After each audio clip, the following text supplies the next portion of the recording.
হুমকি আমাদের সামনে এসে দাঁড়াচ্ছে, সেগুলি আমরা কখনোই চাই না। একই সাথে আমরা স্মরণ করিয়ে দিতে চাই, ইরান আজকে যে ধরনের তাদের আভ্যন্তরীণ ইস্যুতে এবং ইরানের মধ্যে মোসাদ যেভাবে দানা বেঁধে উঠেছিল তাদের আভ্যন্তরীণ ব্যাপারে এবং তাদের ইন্টারনাল পলিসিতে জড়িয়ে গিয়ে আমাদের দেশেও আমরা যারা এখন জুলাইকে ধারণ করি, জুলাই চেতনাকে লালন করি, আমাদের সবাইকে ঐক্যবদ্ধ থাকতে হবে এবং সচেতন থাকতে হবে যেন ইরানের মতন ওই মোসাদের মতন করে আমাদের দেশেও একইভাবে কোনো ভিনদেশী অনুসারীরা যেন আমাদের মধ্যে বাসা না বাঁধতে পারে এবং আমাদের কোনো তথ্য যেন তারা পাচার না করতে পারে।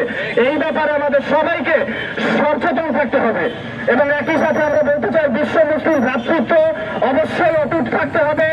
আমরা সবাই এক কালেমার অনুসারী, আমরা শিয়া সুন্নি মতভেদের মধ্যে দিয়ে এখন আমরা কোনোভাবে বিভেদ তৈরি করতে চাই না।